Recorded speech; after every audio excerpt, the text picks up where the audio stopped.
My name is Samuel Colt, though nobody's called me Samuel since I was a boy. It's just Sam.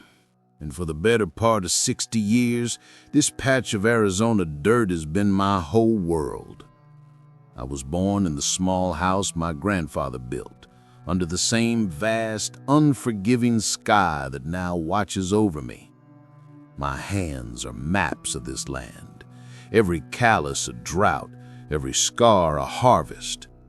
I know the rhythm of the seasons like my own heartbeat, the scent of rain on dry earth, the way the cicadas sing when the sun finally dips below the mesas.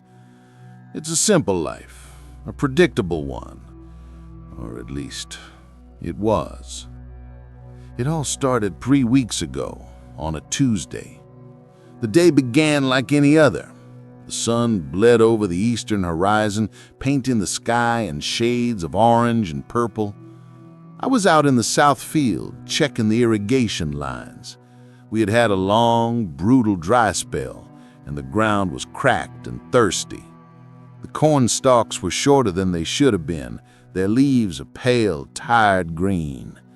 It was the kind of season that puts a knot in your stomach, the kind that makes you look at the sky and bargain with a God you're not sure is listening. That night, something strange happened. The weather report had promised a clear sky, perfect for stargazing. But around midnight, the sky flickered. That's the only word for it. A silent, brilliant flash of emerald green light that lit up the entire valley for a split second. It wasn't lightning. There was no thunder, no sound at all. Just a profound, unnatural silence in its wake. My dog, Buster, a grizzled old border collie who isn't afraid of anything, started whining by the back door, his tail tucked between his legs. I stepped out onto the porch, the old wood creaking under my boots.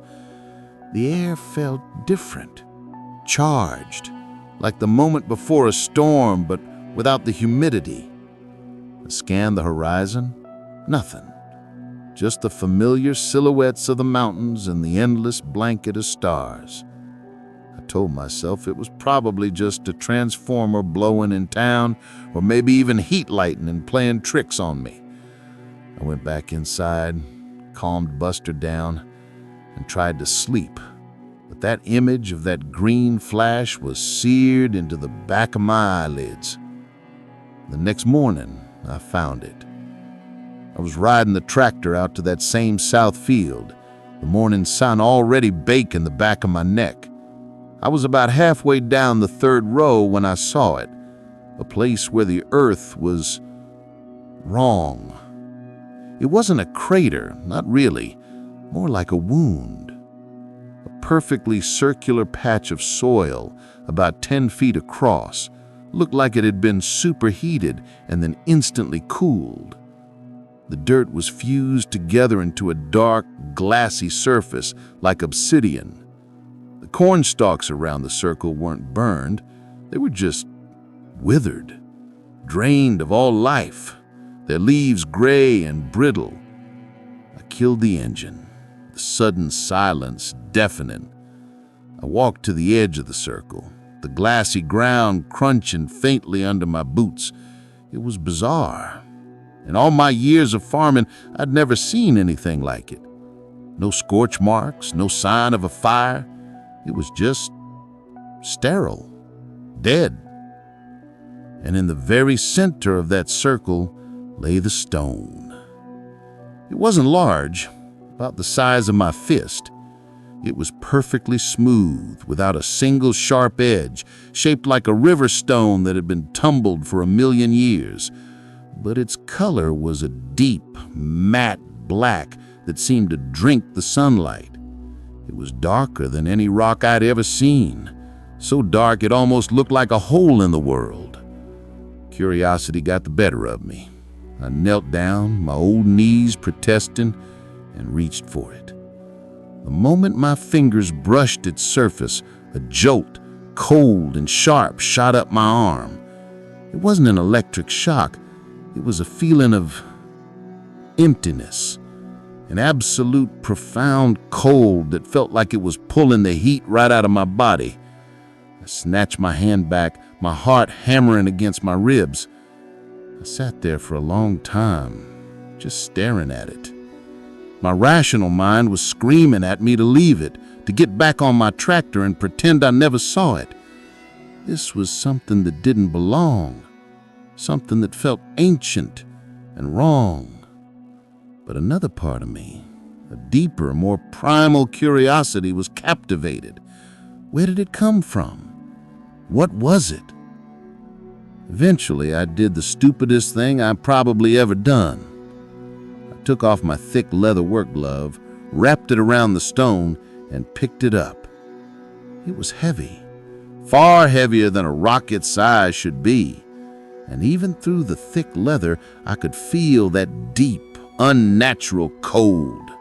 It didn't feel like a part of this world. I carried it back to the barn, my mind racing. I couldn't just leave it out there. What if a neighbor saw it? What would I even say? I hid it in an old locked tool chest, buried beneath a pile of rusty chains and spare tractor parts. I told myself I'd figure out what to do with it later. For the rest of the day, I tried to work, tried to force a sense of normalcy back into my life. But my mind kept drifting back to that cold black stone locked away in the darkness of my barn. That night, the dreams started.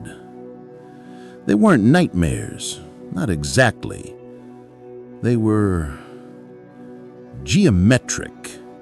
I dreamed of impossible shapes folding in on themselves, of lines of light tracing complex patterns in an endless black void. There was no sound, just the silent, graceful dance of creation and collapse. I woke up drenched in sweat, but not from fear. I felt calm, and I remembered every single intricate detail of the patterns I had seen. The next day, the first strange thing happened. I was in my workshop, trying to fix a faulty water pump. There was a small stripped bolt that I'd been fighting with for an hour.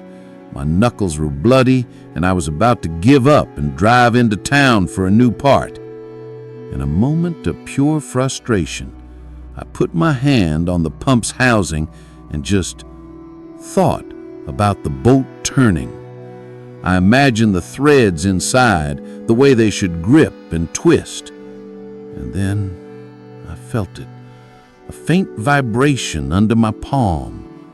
I looked down and my breath caught in my throat.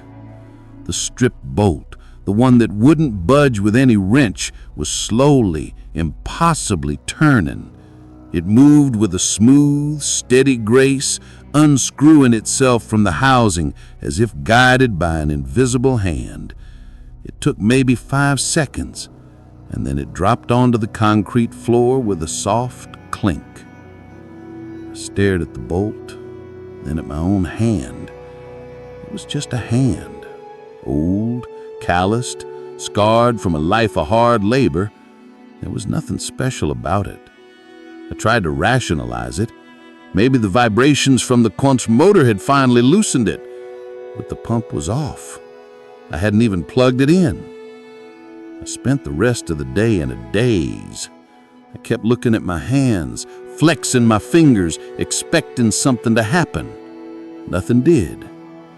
But a seed of an impossible idea had been planted in my mind.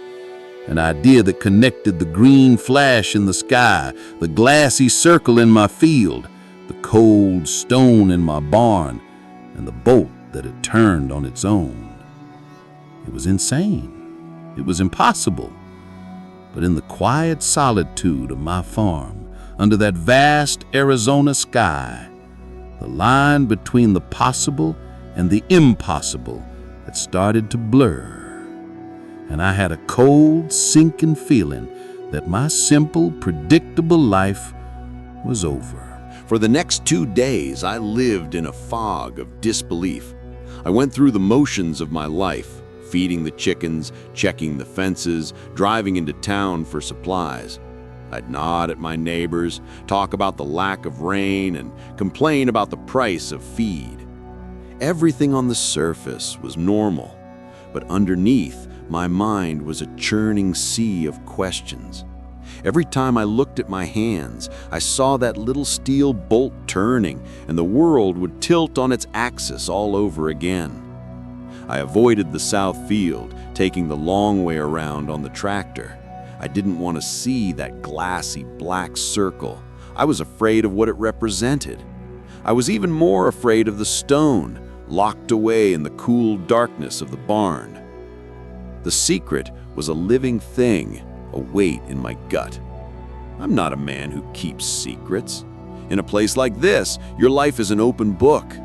People know when you're sick, when you're struggling, when you've had a good harvest. We live by the cycles of the sun and the trust of our neighbors. But this wasn't something I could share. Who would I tell? Sheriff Brody? He's a good man, but he'd think I was either drunk or losing my mind. My neighbor, Maria? She'd probably try to perform an exorcism. I was utterly, completely alone with this impossibility.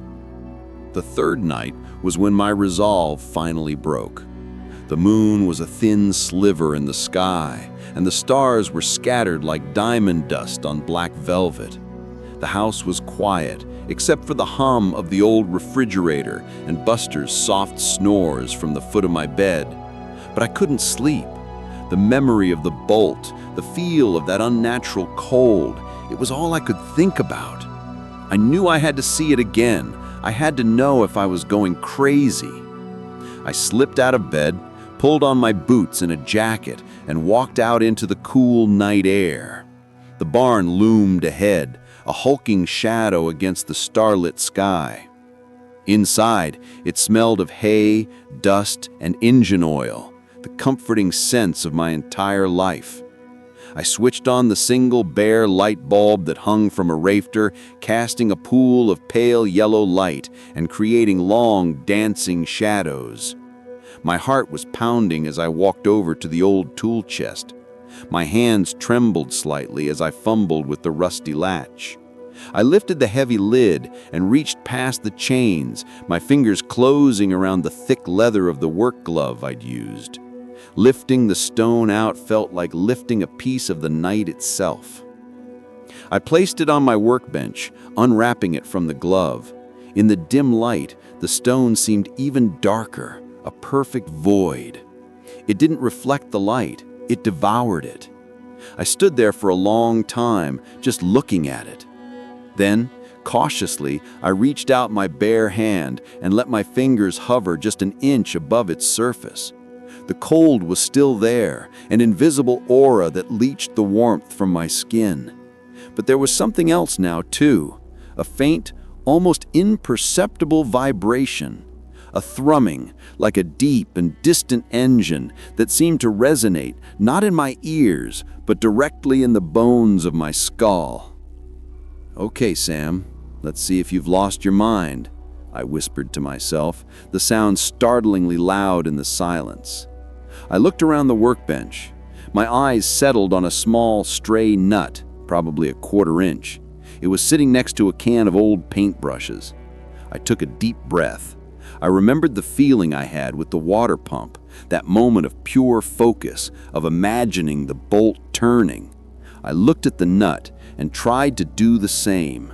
I pictured it lifting from the workbench, just a fraction of an inch. Nothing. It just sat there, a tiny, mundane piece of metal. I felt a wave of foolishness wash over me.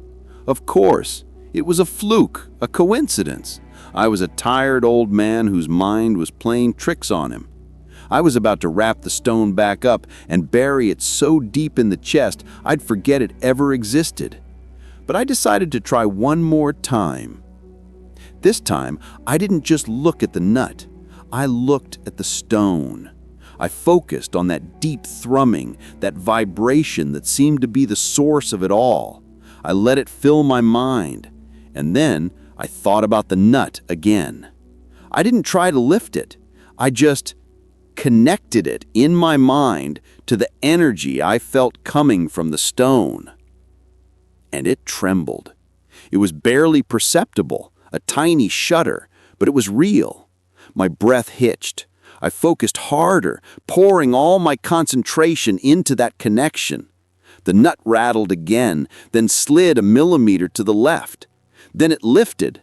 It rose from the workbench, slow and unsteady, wobbling in the air like a bee. It floated an inch, then two, suspended in the space between my hand and the stone.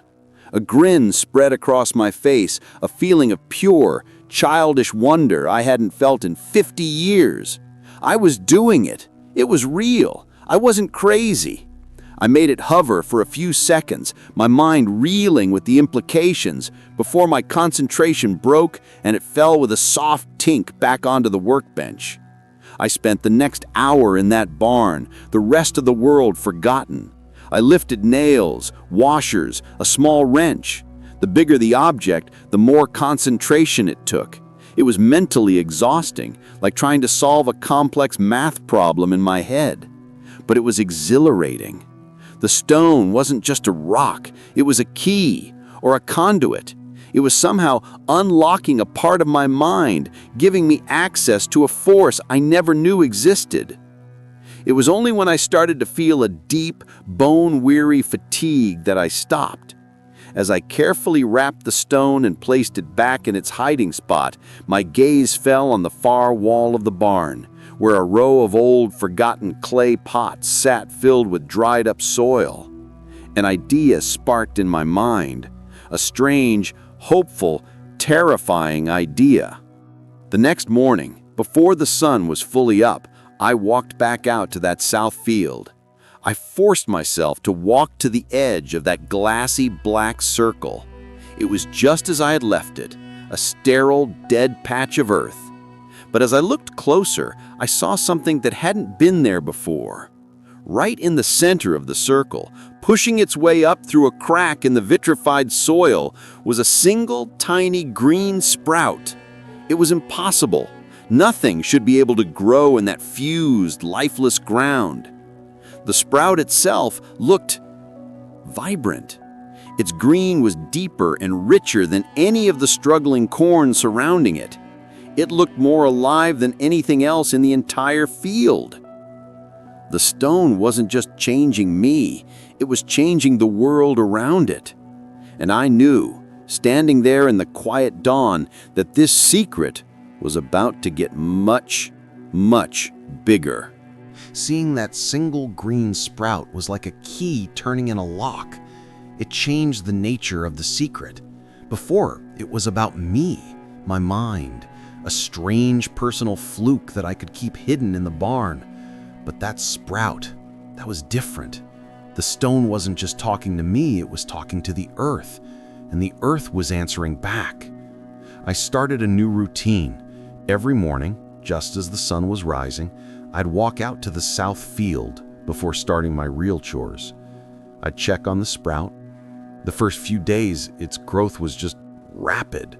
A normal cornstalk, even in the best of seasons, might grow an inch on a good day. This thing was growing 3 or 4.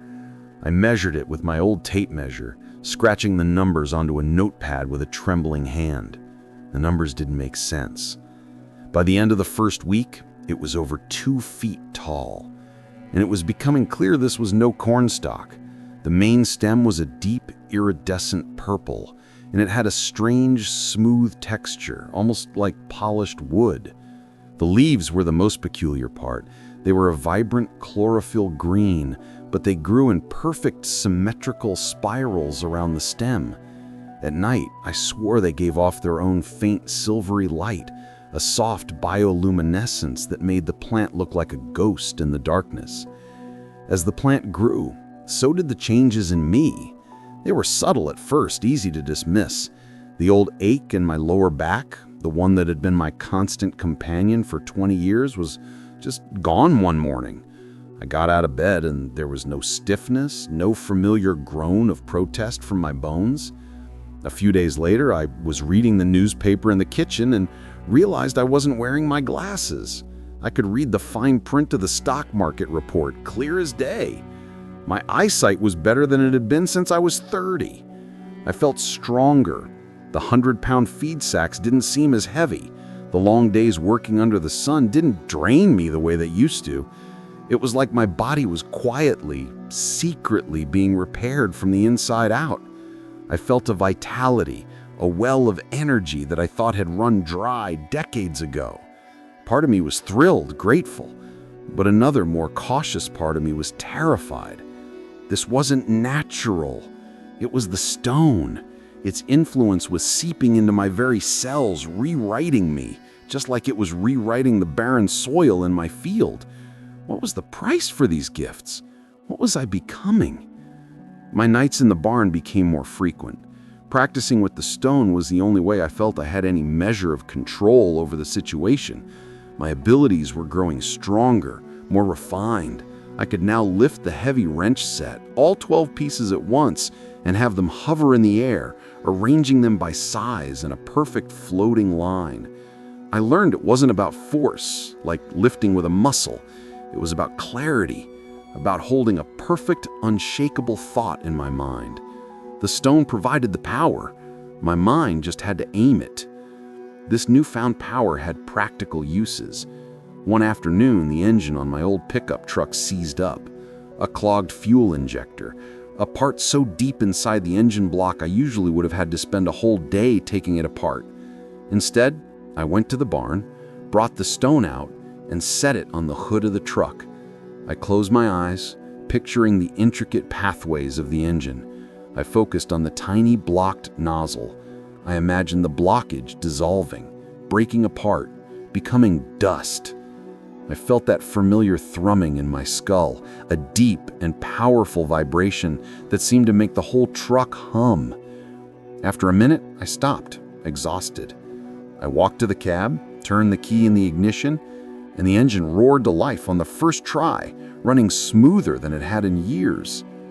It was in the midst of this strange new reality, this secret life, that the outside world first intruded. I was out on the porch one evening watching the sunset, Buster resting his head on my knee. It was peaceful, quiet. Then I heard it, a low, rhythmic thump, thump, thump that was growing steadily louder. It was a helicopter. That's not entirely unusual out here. Medical choppers and sometimes military craft from the base 2 counties over will pass by. But this was different. It flew in low and slow from the east. It was painted a flat, matte black with no markings, no registration numbers, no company logo, nothing. It wasn't one of the usual types I'd see. Its design was sharp, angular, almost predatory. It flew directly over my property, its shadow passing over the house, the barn, and then the south field. It hovered there, over the field for what felt like an eternity, maybe only 30 seconds in reality. It was so low I could feel the thud of its rotors in my chest. Buster was going frantic, barking and growling at the noisy shadow in the sky. I felt a cold knot of dread form in my stomach. They weren't just passing over, they were looking. My eyes darted to the south field. From that height, would they be able to see it? A single strange plant in a perfect circle of blackened earth? My heart hammered against my ribs. I felt exposed, vulnerable. Then, as silently as it appeared, the helicopter tilted its nose and continued west, the sound of its rotors slowly fading until it was gone, leaving only the evening silence behind. I didn't sleep that night. I sat in the dark, watching the road, my mind racing. Who were they? Had they seen the green flash too? Were they looking for the stone? The paranoia, which had been a faint whisper in the back of my mind, was now a deafening roar. My farm no longer felt like a sanctuary. It felt like a cage, a brightly lit stage. The stone wasn't just a source of power and wonder anymore. It was a beacon, and I had the terrifying feeling that someone or something was now looking right at it. The sight of that black helicopter changed the equation. The wonder and curiosity that had been my mean companions were now joined by a cold, sharp-edged fear. My farm, my sanctuary for 60 years, now felt like a glass box. I was the specimen inside, and someone was watching. My behavior changed overnight. Paranoia became a part of my daily chores. I started my days by taking my grandfather's old binoculars up to the attic window, scanning the horizon in every direction, looking for anything out of place. A glint of light off a lens, a parked vehicle on a distant ridge, anything. I bought a new, heavy-duty padlock for the barn. I even took an old dusty tarp and threw it over the strange plant in the south field, weighing the corners down with heavy stones. It felt foolish, like hiding an elephant under a handkerchief, but it was all I could think to do. The plant itself didn't seem to care. It kept growing, even under the heavy canvas. By the end of the second week, it was taller than I was. I'd lift the edge of the tarp to check on it, and the sight would steal my breath every time. The stem was now as thick as my wrist, and the spiraling leaves had developed intricate, vein-like patterns that pulsed with that soft, silvery light. It was becoming a thing of impossible beauty, and it terrified me. The changes in my own body continued, but I barely noticed them anymore. My newfound strength and clarity felt less like a gift and more like a brand, a mark that tied me to the strange events in my field. I stopped my experiments in the barn. The joy of discovery was gone, replaced with a grim sense of caution. The stone stayed locked in the tool chest. I didn't want to use it. I was afraid that every time I tapped into its power it was like sending up a flare, another signal to whoever was in that helicopter. The real test of my nerve came on a Thursday morning, a bright, cloudless, achingly normal day. I saw the utility company truck bumping down my long dirt road, kicking up a cloud of dust. It was Jerry, a meter reader, a man I'd known for 15 years, a talkative, harmless guy with a potbelly and a sunburned nose, and my stomach plummeted into my boots. The main electric meter for the property was on a pole right at the edge of the south field, not 50 yards from the circle. I walked out to meet him, my hands shoved in my pockets so he wouldn't see them, trembling. I tried to act normal, to put on the easygoing country manner I'd worn my whole life. "Morning, Jerry," I said, my voice sounding a little too loud to my own ears. "Hey there, Sam," he beamed, wiping sweat from his brow. "Now the scorcher, huh? Your meter's spinning like a top. Must be that old water pump of yours." I just nodded, my eyes darting past him towards the field. The tarp looked so obvious, so out of place, a big, lumpy shape in a flat, dying field. I prayed he wouldn't notice, wouldn't ask. "Say, what you got going on out there?" he asked, pointing with his clipboard. My blood ran cold. "New piece of equipment?" My mind raced, fumbling for a plausible why. It's a compost heap," I said, the words feeling clumsy and foreign in my mouth. "Trying a new method, covering it to keep the moisture in, supposed to work wonders for the soil." Jerry squinted at it. "Huh, never seen one like that before. Looks lumpy. Well, whatever it takes to get some life back into this dirt, I guess." He scribbled a final note on its clipboard, gave me a friendly wave, and got back in his truck. I stood there, rooted to the spot, until the dust from his truck had completely settled. I felt dizzy with relief. The close call left me shaken, a stark reminder of how fragile my secret was. That night, something new happened. I was in the kitchen, washing my dinner plate, when I felt the thrum, the same deep vibration I felt when I held the stone. But the stone was locked away in the barn, 100 yards away. This was different, stronger.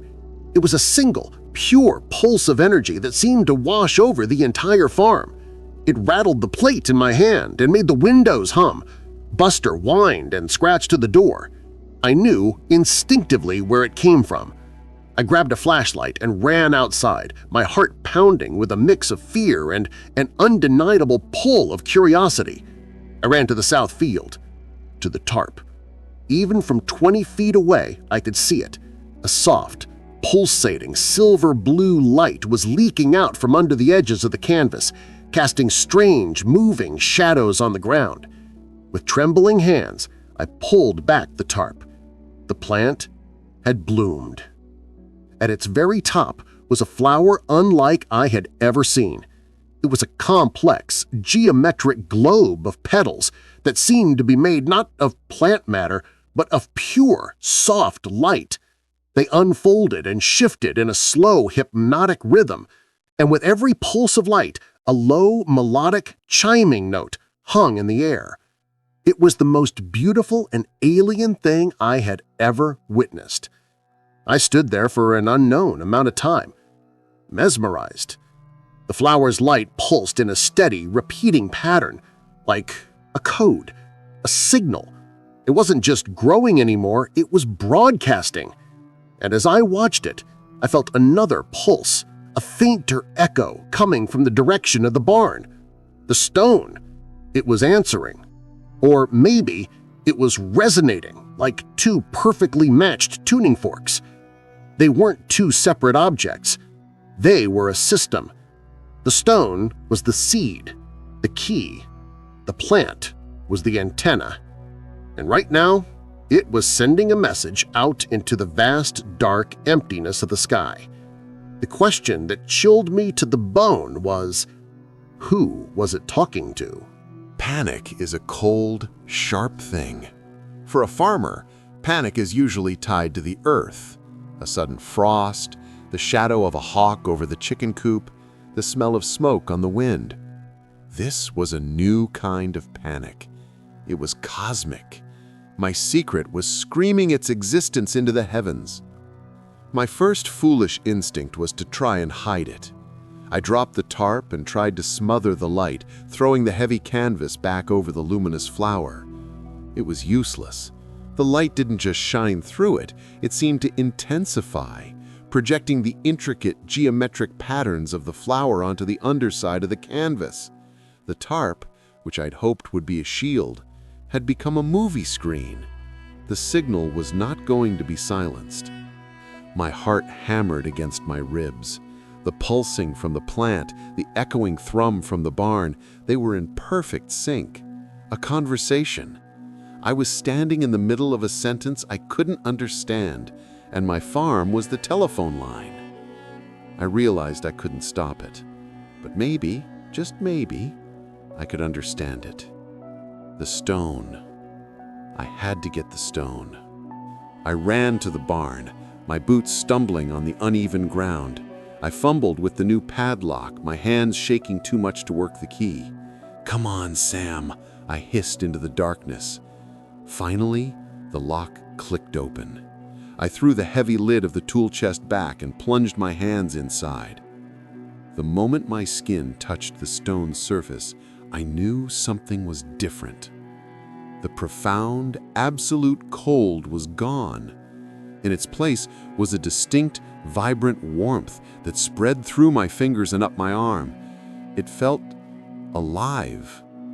The thrumming I'd felt before was no longer a subtle vibration in my skull. It was a powerful, rhythmic beat I could feel in my own chest, like a second heartbeat. I carried it out of the barn, not in a glove this time, but held carefully in my bare hands. It felt like I was holding the heart of this whole mystery.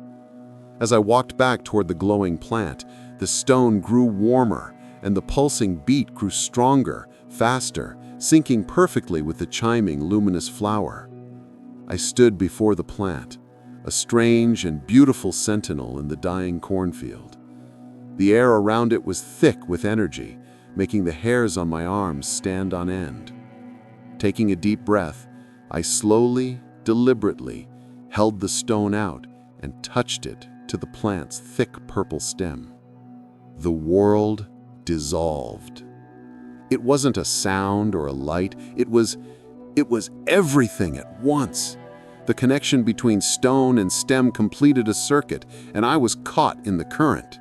My consciousness was ripped from my body, flung into a torrent of sensory information that was not human.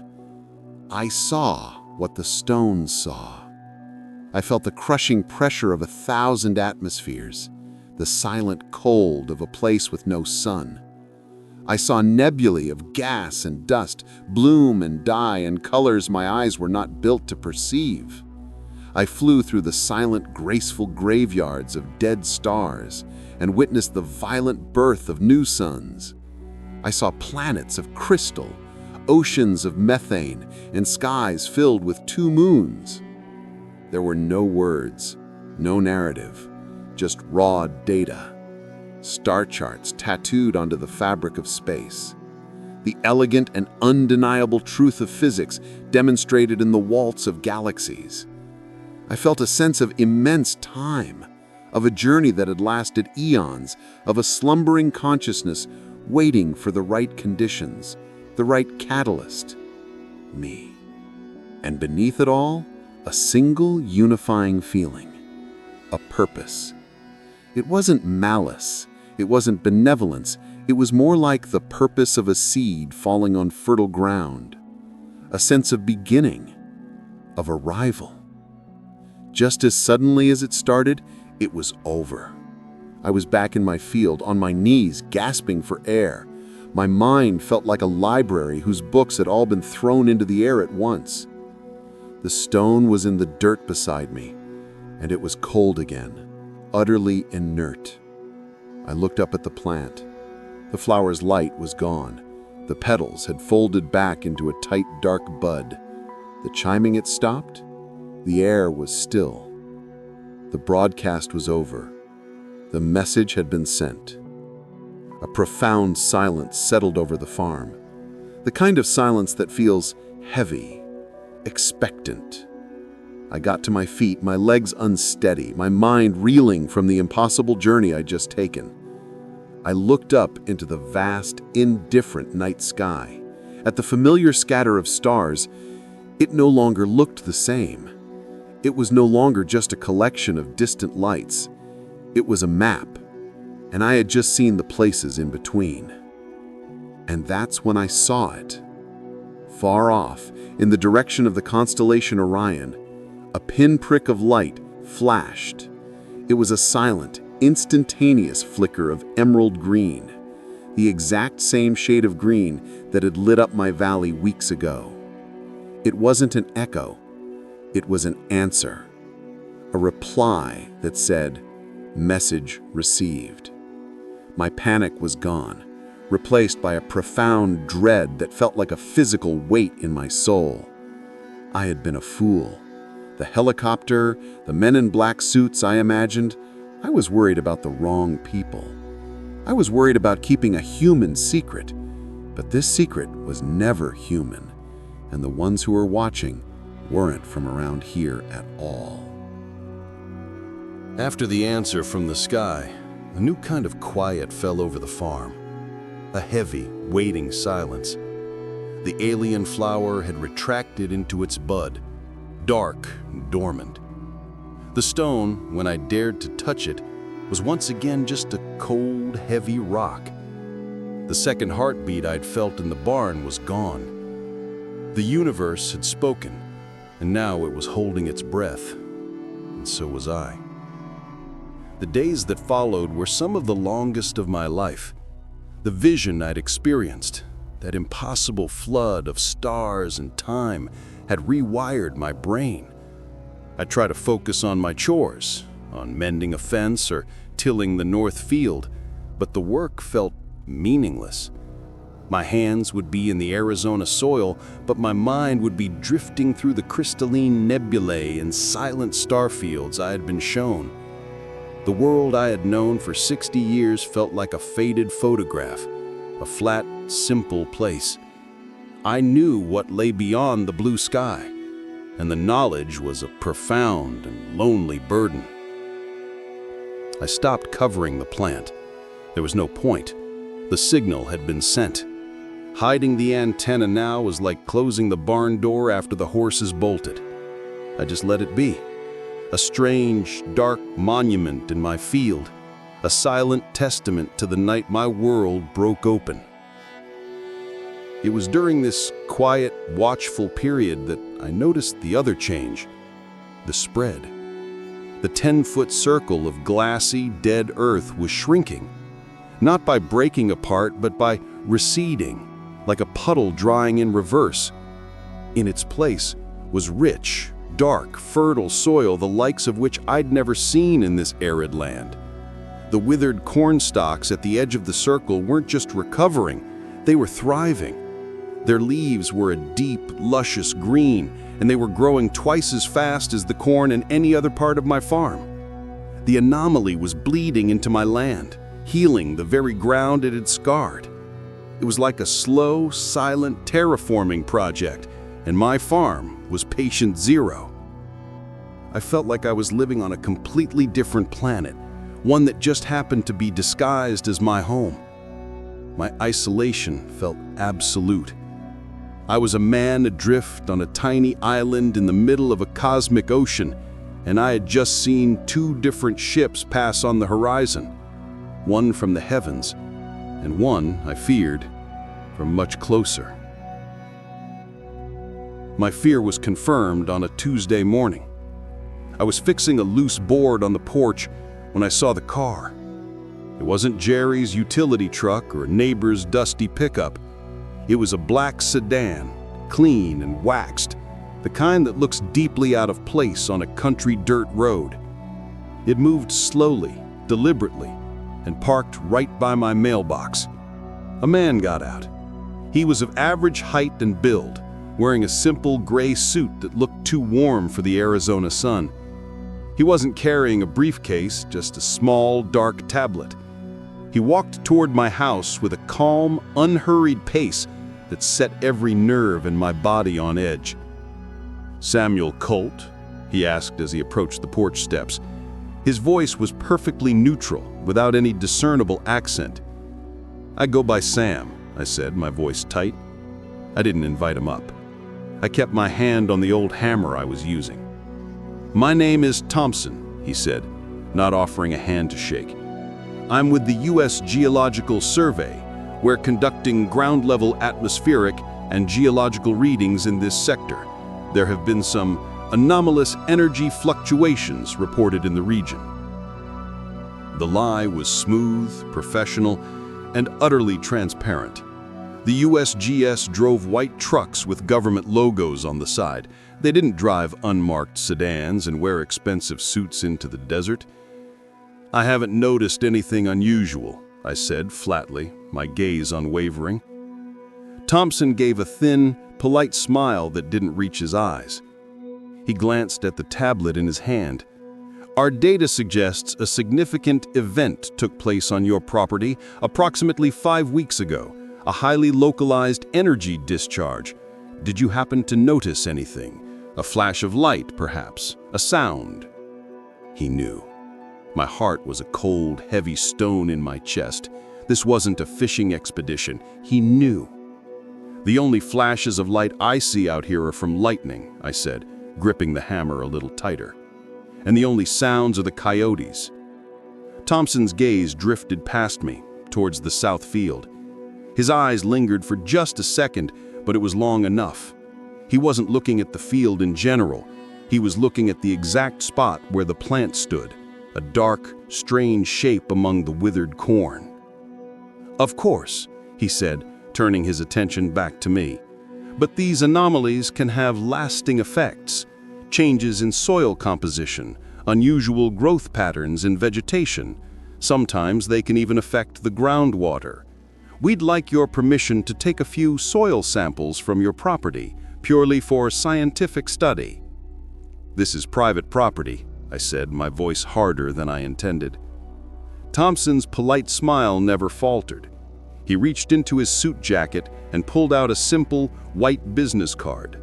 "If you should remember anything or notice any unusual growth, we would be very grateful if you gave us a call." I took the card. It just had his name, Thompson, and a phone number with a Washington, D.C. area code. No agency, no department, nothing. He gave me a final, steady look, then turned and walked back to his car. He drove away as slowly and deliberately as he had arrived. I stood on that porch for a long time after his dust trail had vanished, the little white card feeling as heavy as the stone itself. The waiting was over. The silence was broken. I was no longer just a lonely observer of a cosmic event. I was a person of interest. I was standing on a tiny piece of contested ground. On one side were the distant, unknown beings who had sent the stone, the ones who had answered the call from the stars. On the other were the men in black sedans, the silent, watchful government that wanted the secret for themselves. I was caught in the middle, and I had the terrible feeling that both sides were now on their way. Thompson's visit shattered the fragile piece of my waiting game. The threat was no longer a distant shadow in a helicopter or a pair of headlights down the road. It had a name, a face, and it had stood on my porch. His polite, empty words echoed in my mind. Your cooperation is, of course, entirely voluntary at this stage. It was a phrase that sounded friendly, but carried the weight of a thinly veiled threat. The stage would change. They would be back, and they wouldn't be asking for permission next time. My fear began to curdle into a grim, unfamiliar feeling. Anger. This was my land, my home. These men in suits with their tablets and their lies, they saw it all as a resource, an asset to be monitored and, eventually, seized.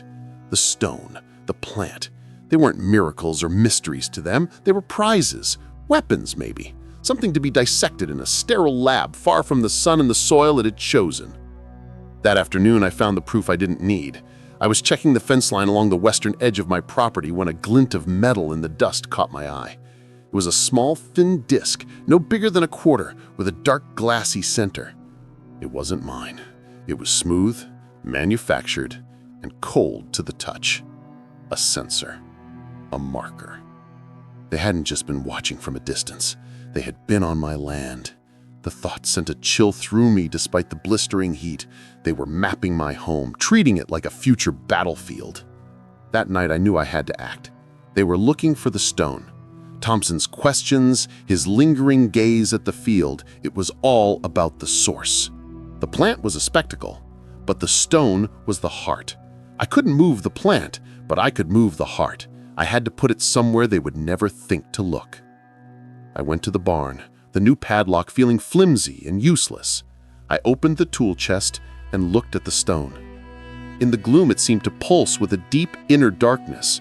I reached for it, and as my fingers closed around its smooth surface, the fear and anger and desperation churning inside me must have acted as some kind of key. The vision hit me without warning. It wasn't the cosmic, star-flung journey of before. It was sharp, cold, and immediate. For a split second, I saw my own farm from a new perspective.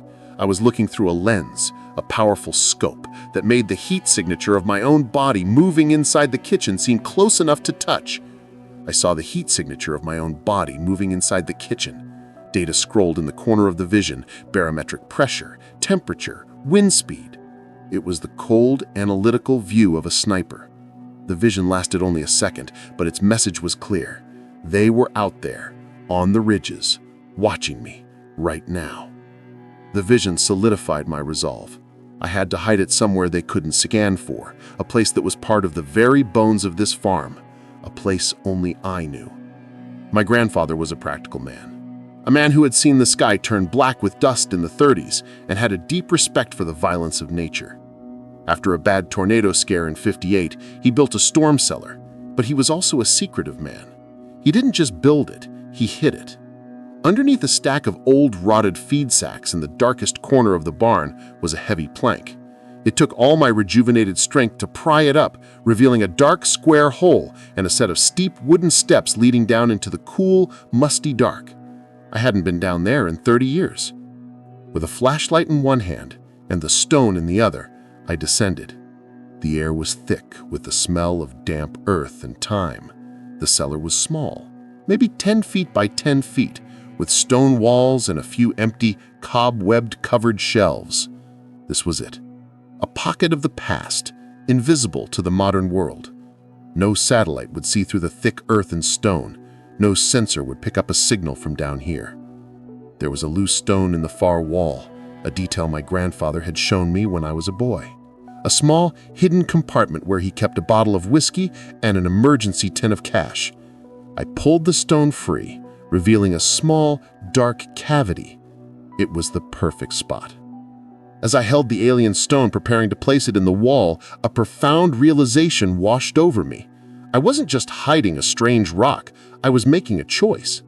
By denying this object to Thompson and the men he worked for, I was actively siding with its creators, the silent, unknown intelligence that had answered from the stars. I didn't know their motives. I didn't know their plans. All I knew was the feeling I'd gotten from the vision, a sense of purpose, of creation, of a journey that was not meant to end in a government laboratory. I was no longer a man caught in the middle. The world had drawn a line on my land, and I had just chosen my side. I was not just a farmer anymore. I was a guardian, a custodian of something beyond human understanding. I placed the stone into the dark niche, its unnatural smoothness a stark contrast to the rough-hewn rock of the cellar.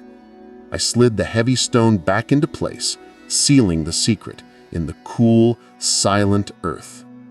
A sense of calm settled over me. I had taken back a sliver of control.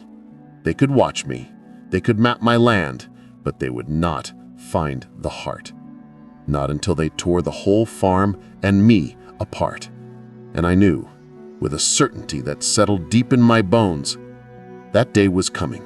After hiding the stone, I felt something inside me settle, shifting from a trembling fear to a cold, hard resolve. The farm was no longer just my home, it was a fortress. My daily chores became patrols. I stopped scanning the horizon for rain clouds and started looking for the glint of optics. Every rustle of the wind in the corn could be the footstep of an intruder. I was a soldier in a quiet, undeclared war, and my field was the front line. A week passed. Nothing happened. The silence was worse than any threat. It was a war of nerves, a waiting game. They knew I knew they were there. They wanted me to break, to make a mistake. But I did nothing. I worked, I ate, I slept, keeping to the rhythms of the life they were trying to take from me. I made a point of never going near the cellar. I didn't want any change in my routine to give them a new secret to uncover. The changes began in me. Without direct contact with the stone, its influence seemed to wane. The old ache in my back returned, a dull throb in the morning. I caught myself squinting at the label on a can one afternoon, and with a heavy heart put my reading glasses back on. The power that had been repairing me was receding. But something remained. I discovered it by accident. I was reaching for a jar of preserves on the top shelf of the pantry, and it slipped from my grasp. Ordinarily, it would have shattered on the floor, but this time, it stopped. For a split second, it just hovered in the air, an inch from the ground, before tipping over with a soft thud, unbroken. It was instinct, a reflex. I hadn't thought about it. I had just willed it not to break. A residual energy, an echo of the stone's power still lived in me, faint and unpredictable, but it was there. And then, the waiting ended. It was a Thursday morning. A thick fog had settled in the valley, a rare thing for this time of year. It muffled all sound, making the world feel small and claustrophobic. And out of that fog, they came. Not one black sedan, but two black SUVs. They stopped at my mailbox, blocking the only way off the farm. 6 men got out. 4 were dressed in dark tactical gear, moving with the efficient purpose of professionals. The other 2 wore suits. One of them was Thompson. They didn't move toward the house. They began unpacking equipment, tripods, antennas, devices I'd never seen before. They worked in silent, coordinated unison. This wasn't a visit. It was an occupation. I stood at the kitchen window watching them, my heart beating with a slow, cold rhythm. The anger I'd felt before had morphed into something else, an icy clarity. The time for subterfuge and lies was over. And then the plant reacted. As if sensing the new aggressive threat, the dark bud at the top of the alien stalk began to tremble. Over the course of a minute, it slowly, deliberately unfurled. But there was no light this time, no melodic chime. The petals were a dark, matte black, the same texture as the stone itself. They opened not into a flower, but into something that looked like a parabolic dish, a perfect black circle, and not at the sky, but horizontally, directly at the men and their equipment by the road. The moment the dish fully opened, I felt it. A pressure, a sharp change in the atmosphere. The air grew heavy like it does before a thunderstorm. It wasn't a sound, it was a sensation, a deep, pervasive vibration that seemed to make my teeth ache. One of the techs in the tactical gear pointed at the plant, then began frantically adjusting something on his device. Thompson looked from the plant to my house. His composure was gone. In his place was a look of frustration, of near anger. I knew this was my only chance. They were focused on the plant, on the new threat it posed. They weren't coming for the house yet. I stepped out onto the porch. I didn't hide. I wanted them to see me. I wanted them to know I wasn't just some old farmer who had stumbled onto their prize. Thompson saw me and started walking my way, the other suit-clad agent following. His stride was fast, purposeful. The politeness was gone. "Sam, the game is over. Shut it down, right now." I just stood there on my porch steps looking at him. I had no idea how to shut it down, and I wouldn't have if I could. "This is my land, Thompson. I think it's time for you to leave." He stopped 20 feet from the porch. His eyes were cold steel. "We have been authorized to secure this asset in the interest of national security. You will either cooperate with us or you will be an obstruction. I strongly advise you not to be an obstruction." The vibration from the plant intensified. I felt a trickle of blood run from my nose. I wiped it away with the back of my hand, my eyes never leaving Thompson's. I saw a flicker of uncertainty in his gaze. He hadn't expected this kind of resistance. He hadn't expected the asset to fight back. Behind him, I saw one of the devices they had aimed at the plant spark.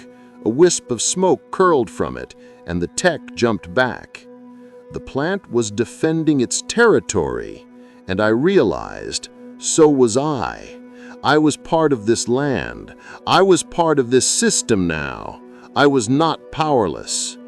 "Last chance, Sam," Thompson said, his voice tight. "Where is the stone?" I didn't answer. I just looked at him, feeling the residual power inside me, the echo of a distant, buried strength begin to gather, to wait. The war wasn't quiet anymore. It had just begun, right here in my dusty front yard.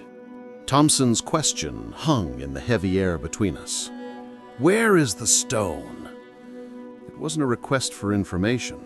It was a demand for surrender. He thought he had me cornered, an old man against a federal task force. He didn't understand. He saw the plant as the weapon and the stone as the trigger. He didn't realize that after all this time, I was part of the system too. I didn't answer him. I just held his cold gaze. Behind him, chaos was beginning to bloom. The second piece of their scanning equipment sparked and died with a puff of black smoke. The agents in tactical gear were shouting, confused. Their radios were spitting static. The invisible wave of pressure emanating from the black flower was a targeted, silent attack, methodically dismantling their technology. "I'm not asking again, Sam," Thompson yelled. Taking a step forward, he pulled a small black device from his pocket. It wasn't a weapon, but it looked just as menacing. He pointed it at me. As he did, the pressure wave intensified tenfold. It was no longer just a feeling, it was a physical force. The windows on my old pickup truck began to vibrate violently. The tin roof of the barn groaned. I felt the force slam into me, and for a second I thought my bones would break. But then, something inside me pushed back. The residual power from the stone, the energy that had become a part of my own biology, rose to meet the external wave. It wasn't a conscious act. It was a survival instinct. My body, my very cells, resonated with the plant's defensive frequency. The crushing pressure became a bearable hum. The nosebleed stopped. I could stand, I could breathe, while Thompson and his men staggered, clutching their heads. One of the tactical agents dropped to his knees, disoriented and sick. Thompson stared at me, his professional mask finally cracking to reveal a flicker of disbelief and fear. He saw me standing steady in a storm that was bringing his own men down. He finally understood. I wasn't just a bystander. "What are you?" he breathed, his voice a hoarse whisper. "I'm just a farmer." And for the first time, I felt the full truth of those words. I was a farmer, and this was my land. I cultivated it. I protected it. This plant, this power had taken root in my soil. It was part of my harvest now. I took a step down from the porch, then another. I started walking toward him, my boots crunching on the dry gravel of my driveway. With every step I could feel my connection to the plant, and through it, to the hidden stone, growing stronger. It was like I could feel the network of roots spreading under my feet, drawing power from the earth. I remembered the feeling of levitating the nails in my workshop, the focus, the clarity. I looked past Thompson at one of the black SUVs. I pictured its tires, thick and heavy, lifting from the ground. I put all my anger, my fear, and my defiance into that single thought. The SUV groaned, the chassis creaked, and with a sound of straining metal, the entire 2-ton vehicle lifted a foot off the ground. It hung there, suspended in the heavy air, wheels spinning uselessly. The agents stared in utter shock. Thompson's face went pale. Everything they thought they knew, every operational parameter they had, was useless here. They had come to seize an asset, and they had walked into an ecosystem with defenses they couldn't comprehend. "Get out," I said, my voice low and steady, amplified by the strange energy humming in the air. For a moment, nobody moved. They were caught between their orders and the impossible reality in front of them. Then the black flower pulsed again, a deeper, more powerful wave.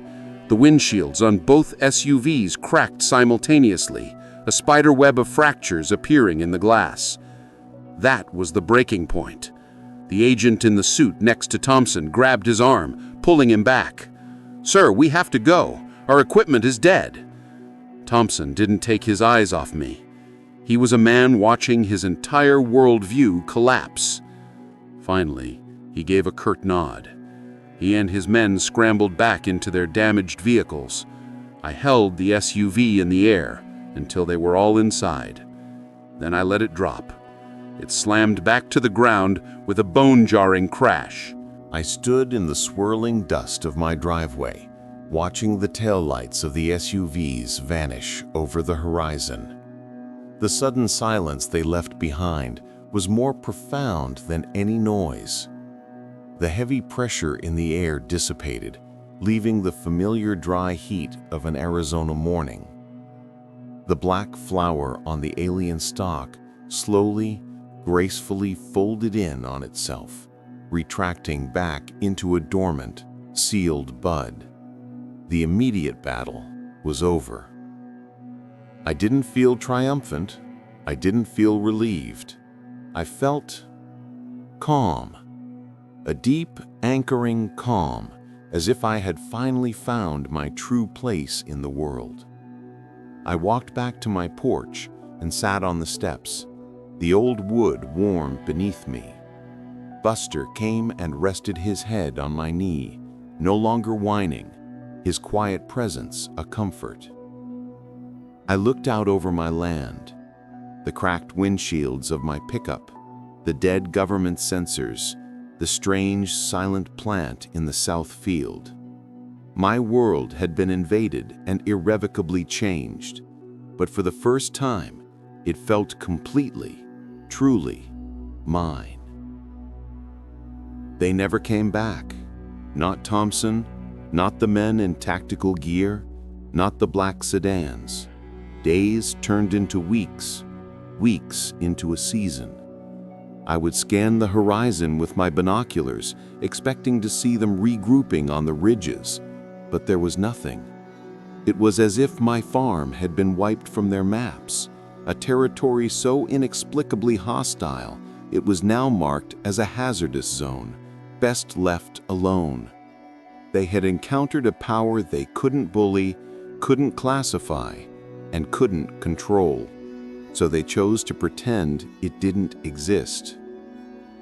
With the human threat gone, the true purpose of the stone began to reveal itself. The terraforming accelerated. The sterile circle in the south field vanished completely, replaced by soil so rich and dark that it looked like a patch of midnight. From that circle, new life began to spread. The alien plant was the epicenter, the heart, and its influence pulsed outwards in slow, silent waves. My struggling corn didn't just recover, it was transformed. The stalks grew thick and strong, and the corn they produced was a deep, iridescent blue. The water from my well, once hard and full of minerals, now ran clear and sweet with a vitality you could feel. The withered apple tree behind the barn, barren for a decade, sprouted new leaves and produced fruit that tasted of honey and starlight. My farm was no longer just a patch of arid Arizona land. It had become an oasis, a small, thriving pocket of a world that was not Earth. And the changes in me returned, but differently this time. It wasn't just a repair of my old body, it was a deeper integration. My senses sharpened. I could smell rain a day before it arrived. I could feel the intricate network of roots under the soil, feel the thrum of life in the plants.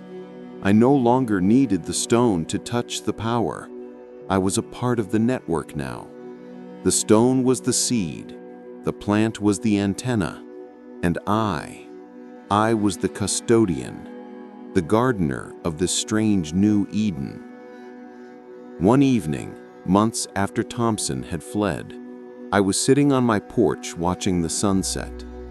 The sky was a brilliant canvas of orange, pink, and deep purple.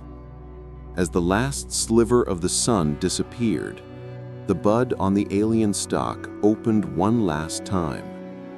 It didn't open into the luminous flower of communication or the black dish of defense. It bloomed into a cascade of soft, silvery white seeds, each attached to a gossamer filament that caught the twilight breeze. They lifted from the flower in a silent, shimmering cloud, a diaspora of impossible life. They drifted across my fields, across the fences, and out into the vast, waiting desert. They were not seeds of invasion, but seeds of change, carrying the blueprint of the new life that had taken root here. I knew my life as Samuel Colt, the simple farmer, was over. I was something else now, a guardian of a gateway. I didn't know the full purpose of the beings who had sent the stone. Were they explorers, refugees, sowers? I didn't know if I would live to see them arrive. But I knew that my role was to tend to this garden, to protect this foothold they had established, to be the quiet, watchful human face that would greet them when they finally finished their long journey. The first star of the evening appeared in the deepening twilight. I looked up at it, and for the first time, I didn't feel alone. My farm was no longer an isolated patch of dirt. It was an embassy for a silent, patient galaxy that had finally, after eons of waiting, decided to make contact. And I was the ambassador. And I was ready.